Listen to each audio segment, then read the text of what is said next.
દુનિયામાં બે પ્રકારના ભક્તો હોય હીરાભાઈ. એક ભગત આપણા જેવા, એટલે શું તો કે ભગવાનના દર્શન કરવા મંદિરે જાય. ક્યાં જાય? આપણે બધા ભગવાનના દર્શન કરવા માટે મંદિરમાં જઈએ છીએ. અને બીજા પ્રકારના ભક્ત કેવા હોય ખબર છે? ભગવાન એને મળવા માટે આવે ના કરે. ભગવાન શોધતો શોધતો ભક્તની પાસે આવે. અને એવા ભક્તોમાં કોણ? આખી સભાની અંદર રામાનંદ સ્વામીના તમામ શિષ્યો હાજર હતા, પણ એક પાત્ર ગેરહાજર હતો, અને એ હતા લાધીબા. રામાનંદ સ્વામીના તમામ શિષ્યો મોજૂદ છે, પણ મહારાજની આંખ એવા ભગતને શોધે છે કે એ સભામાં નહોતા. ભક્તો, એ લાધીબા સભામાં નહોતા એટલે તરત જ આ પ્રસંગને અહીંયા શ્રીમદ સત્સંગી જીવનમાં તો એ નથી લખાયો. જે સંક્ષિપ્તથી ઘણા બધા ભાવને રજૂ કર્યા છે, કારણ કે જો એક એક પ્રસંગને મહારાજને એક એક ક્ષણને જો વિસ્તારથી લખવા જઈએ તો પૃથ્વી તણો કાગળ કરું, સમુદ્ર તણી કરું સાઈ, તોય તો મહિમા કયો ન જાય એવું છે. હા, મહારાજે એક એક પળે જે આશ્ચર્યો બતાડ્યા છે, એક એક ક્ષણે જે આશ્ચર્યો સર્જાયા છે મહારાજના યોગમાં, એને જેમ છે તેમ લખવા માંડીએ. હા, પૃથ્વીને કાગળ કરીએ અને કલમ જેટલા ઝાડવા છે એની કલમ બનાવીએ, અને સમુદ્ર જેટલી સાઈ હોય ને તો ભગવાનનો મહિમાન, ભગવાનના ગુણો ને ભગવાનના પ્રસંગો લખી શકાય નહીં. એટલે ઘણું બધું રહ્યું હોય, પણ સંપ્રદાયનો પ્રસિદ્ધ ઇતિહાસ છે. સંપ્રદાયના અન્ય શાસ્ત્રોમાં પ્રસંગને વિસ્તારથી એ સાંભળવા જોવા મળે છે. ભક્તો, લાધીબાએ સભામાં નહોતા. મહારાજની આંખ એ ભક્તને શોધતી હતી. મહારાજે ગંગારામ મલ્લાદિક ભક્તોને કીધું કે જાઓ એ લાધીબાને બોલાવી આવો. ભક્તો, ભગત કેવા હશે કે જેને ભગવાન શોધે છે? એ ભગત કેવા હશે? ભક્તો, ગંગારામ મલ ગયા તો ખરા. ગંગારામ મલ ગયા, લાધીબાને કીધું, લાધી, સ્વામિનારાયણ ભગવાન તમને બોલાવે છે. ત્યારે લાધીબાના શબ્દમાં જે રણકાર હતો ને, મારે મન તો રામાનંદ સ્વામી સર્વસ્વ છે. ભગવાન તો મારે મન એક રામાનંદ સ્વામી, બીજું બધું મારે મન કંઈ નહીં. ગંગારામલ પાછા આવ્યા. મહારાજ, લાધીબા તો ના પાડે છે. શું કહ્યું? તમે શું કહ્યું તું એને? તો કે મેં એને આવી રીતે વાત કરી. તો કે એમ નહીં, એમ કહો કે તમારા ગુરુભાઈ અને આવી રીતે જઈને વાત કરી કે તમને એ રામાનંદ સ્વામીના શિષ્ય એટલે આપણા ગુરુભાઈ ગણાય, અને એ તમને યાદ કરે છે. હા, તો ગુરુભાઈને નાતે આવીશ, બાકી તમે એમ કહેતો કે ભગવાન બોલાવે છે, તો મારે મન સર્વસ્વ તો રામાનંદ સ્વામી. ભક્તો, સમર્પણ છે ને, સમર્પણ પરમાત્માની પ્રાપ્તિ માટે અસાધારણ ગુણ સમર્પણ છે. રામાનંદ સ્વામીના ઘણા શિષ્યો હતા, પણ પુરુષ ભક્તોમાં મુક્તાનંદ સ્વામી અને સ્ત્રી ભક્તોમાં લાધીબા. રામાનંદ સ્વામી પંચભૂતના દેહને ત્યાગ કર્યા પછી ઘણા બધા શિષ્યોના મનમાં એમ હતું કે આ સહજાનંદ સ્વામી નારાયણ મુનિ એ ગુરુ કરતા પોતે આગળને શ્રેષ્ઠ દેખાવાનો પ્રયાસ કરે છે. સમાધિ પ્રકરણ બધાને રૂચતું નહોતું. પછી રઘુનાથદાસ જેવા છે એ અવળ ચંડાઈ કરી અને મહારાજની સામે સમોવડિયા થયા. મેઘજી વણિક પણ દેહાભિમાનમાં ચકચૂર થયેલા, એ પણ રસ્તો ભૂલ્યા. પણ રામાનંદ સ્વામીએ કોઈને દર્શન આપીને એમ ન કીધું કે તમે કોની સામે બાવડું ચડાવો છો, આ સાક્ષાત નારાયણ છે, કોઈને કહેવા ના આવેલો. પુરુષ ભક્તોમાં એક મુક્તાનંદ સ્વામીને ટકોર કરી. સ્વામી, તમે ભૂલા પડ્યા? ભક્તો, આ પ્રસંગનો મર્મ ત્યાં છે કે જ્યારે ગુરુને વિશે પૂર્ણ સમર્પણ બુદ્ધિ હોય ને, ત્યારે ગુરુ એ જીવનો હાથ ઝાલીને ઠાકોરજી સુધી પહોંચાડે છે. રામાનંદ સ્વામી તમામ શિષ્યોમાં મુક્તાનંદ સ્વામીને જેવું રામાનંદ સ્વામીને વિશે સમર્પણ છે, અનન્ય સમર્પણ, એ કંઈક અનોખું છે. અને સ્ત્રી ભક્તોની અંદર લાદીબા, જ્યાં લાદીબા આવે, ગુરુભાઈના નાતે આવ્યા છે, જ્યાં 4 આંખનું મિલન થાય ને ત્યાં લાદીબાને સમાધિ થઈ ગઈ. સમાધિની અંદર લાદીબા ધામમાં ગયા. અને ધામમાં જ્યાં જુએ ને તો જ્યાં નીચે ગુરુભાઈ હતા ને, સાક્ષાત અનંતકોટી બ્રહ્માંડનો નિયંતા મધ્ય સિંહાસન ઉપર અક્ષરધામમાં બિરાજમાન જોયા. અરે રામાનંદ સ્વામી તો એ સહજાનંદ સ્વામીની સેવામાં જોયા. અને રામાનંદ સ્વામી એ સહજાનંદ સ્વામીએ સ્વામિનારાયણ ભગવાનની સેવામાં જોયા એટલું નહીં, પણ રામાનંદ સ્વામી સેવામાં રહ્યા થકા લાદીબાને ટકોર કરી, લાદી, આ સાક્ષાત નારાયણ છે, અમે પણ એની સેવા કરીએ છીએ, અમે પણ એનું ધ્યાન કરીએ છીએ. ધ્યાન, ભજન, ઉપાસના એની થાય, અમે તો એના દાસ છીએ લાદી. આટલી ટકોર એ લાદીબાને સમાધિમાં ગુરુએ કરી. અને લાદીબા જેવા સમાધિમાંથી જાગૃત થાય ને એટલે તરત જ મહારાજના ચરણમાં પડી ગયા. હો, જેમ મહારાજના ચરણમાં માથું મૂક્યું ને, મહારાજ કે હા હા હા હા, અમે તો તમારાથી નાના છીએ, તમે મોટા. રામાનંદ સ્વામીના શિષ્યને મોટા છે ઉંમરમાં પણ ઘણા, પણ લાદીબા એના આંખના આંસુથી મહારાજના ચરણ ધોઈ નાખ્યા. હો, કે હવે ભૂલ ન કરું, જિંદગીમાં હવે ભૂલ ન હોય બાપ, હવે તો ઓળખાણ થઈ ગઈ. સદગુરુએ ઓળખાણ કરાવી. અબ સોંપ દિયા ઇસ જીવન કા, सब भार तुम्हारे हाथों में, हे जीत तुम्हारे हाथों में और हार तुम्हारे हाथों में, अब सौंप दिया इस जीवन का, सब ભાર તુમારે હાથો મેં. હવે તો જીવન કુરબાન કરી દીધું. મહારાજ હસતા હસતા, ભક્તો આમ તો એવું કહેવાય, મહારાજ પ્રથમના વચનામૃતમાં હરજી બાપા 60મું ને, ભગવાન પોતાના ભક્તોની પરીક્ષા લે, બલિરાજાનો પ્રસંગ કીધો.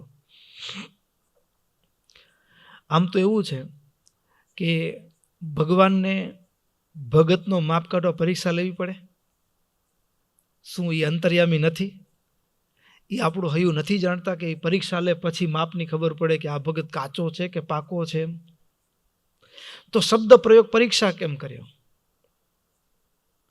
ભક્તો, શિક્ષક હોય ને, શિક્ષક, એને તો ખબર જ છે વિદ્યાર્થીને એ 12 મહિના ભણાવ્યું એટલે કેટલામાં છે ખબર જ છે. પણ વિદ્યાર્થીને પોતાની સ્થિતિનું, પરિસ્થિતિનું, ઓકાતનું ભાન થાય ને એટલા માટે પરીક્ષા છે કે મારું લેવલ કેટલું છે. બીજું, એક તો વિદ્યાર્થીને પોતાને પોતાની ક્ષમતાનું જ્ઞાન થાય એના માટે પરીક્ષા છે. શિક્ષકને ખબર જ છે કે આટલોમાં જ છે. બીજું તો કે આજુબાજુના જે લોકો છે એને પણ એની ઓળખાણ થાય એના આધારે. પરીક્ષા ભગવાન એ ભગતની એટલા માટે નથી લેતા કે ભગવાનને ખબર પડે કે આ ભગત કેટલા પાણીમાં છે. વાસ્તવમાં પરીક્ષા એ પરીક્ષા નથી.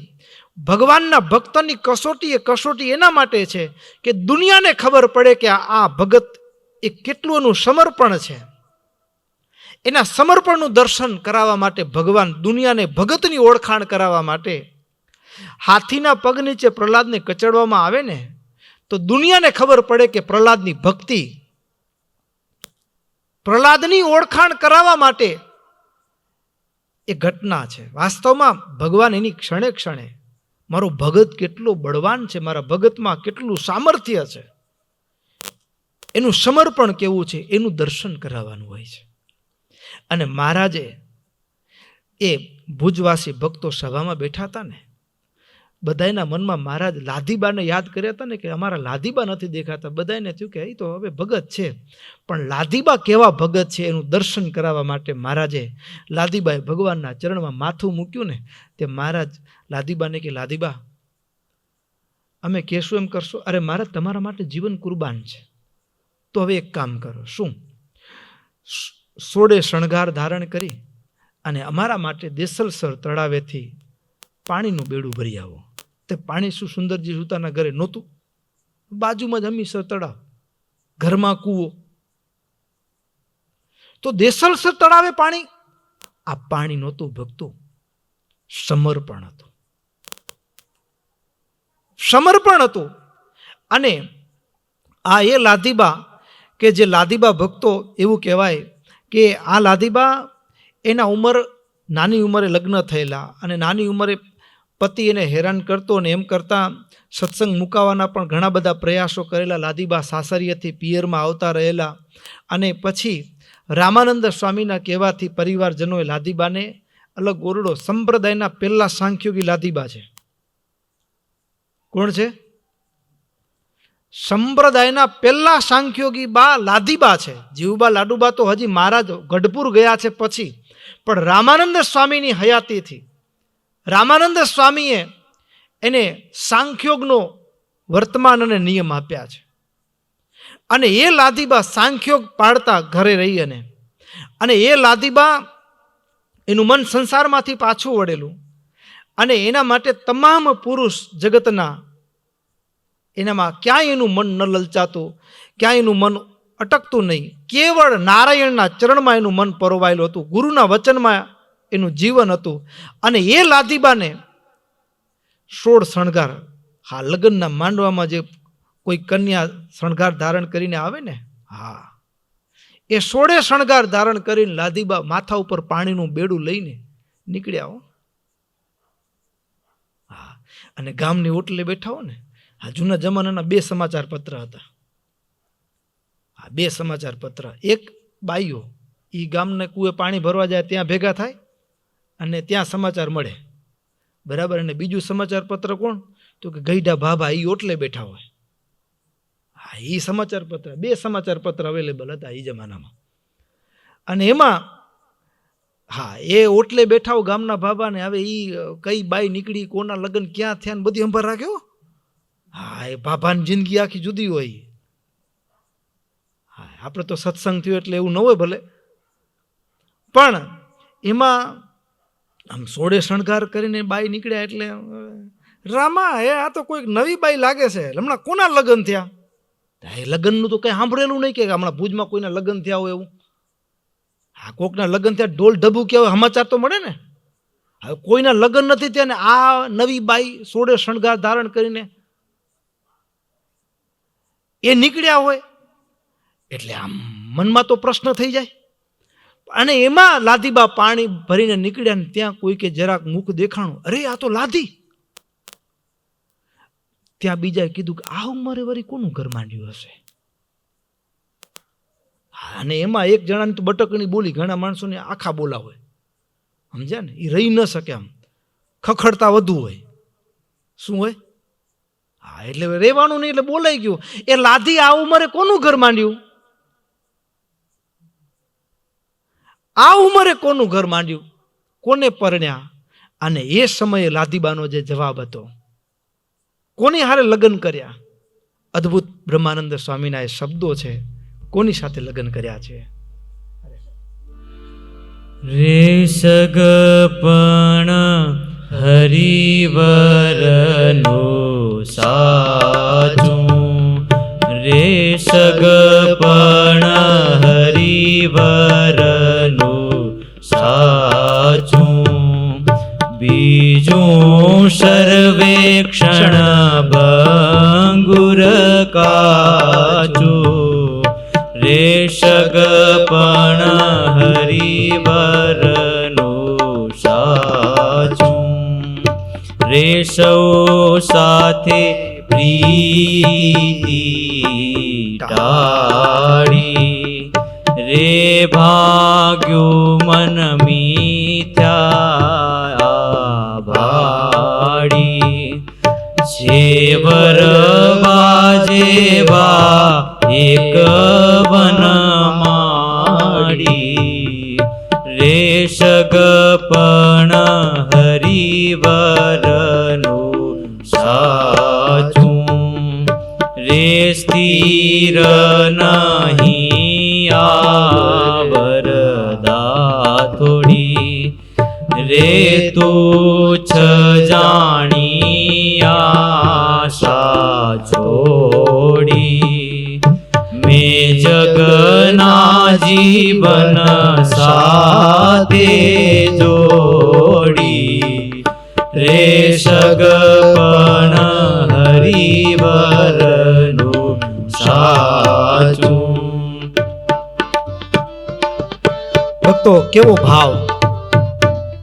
પરણું તો વર પુરુષોત્તમ પરણું, નહીં તો કુંવારું વર. હા ભક્તો, આ છે ને, આ કંઠી છે ને, આ પરણ્યા છીએ આપણે. આ પુરુષોત્તમ નારાયણનો સુહાગ છે. બાકી અહીંયા ચોરીના મંડપમાં ફેરા ફર્યા છે એ તો લગ્ન ક્યાં સુધી? શમશાનના લાકડા સુધી. ક્યાં સુધી? શમશાનના લાકડા સુધીનું લગ્ન છે.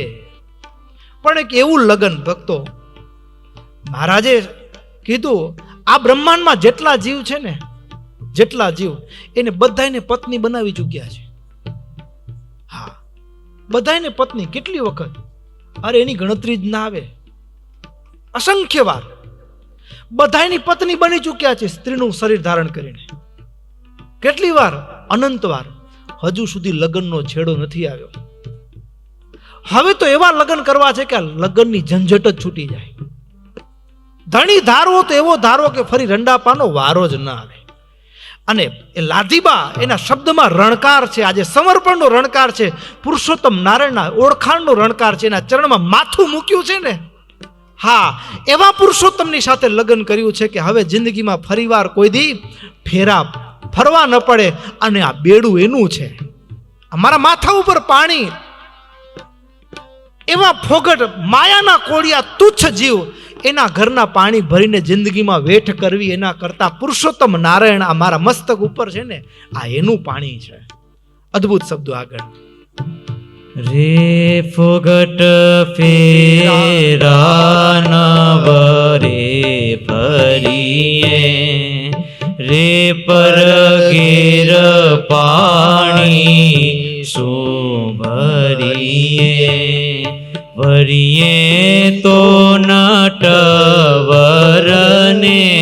વરીએ રે સગપણ હરિવરનું સાચું રે ભૂધર ભેટ્યા ભય ભાગ્યો રે સૌ સાથે તોડ્યો છે ધાગો એ રસિક રંગીલાથી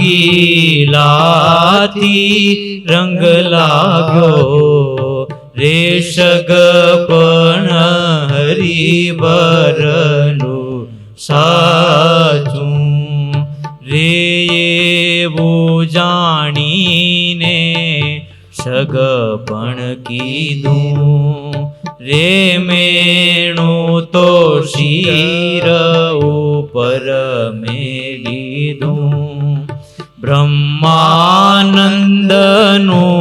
કારજ સીધું રે સગપણ હરિવરનું સાચું બીજું સર્વેક્ષણ ભંગુર કાચું રે સગપણ હરિવરનું સાચું રે સગપણ હરિવરનું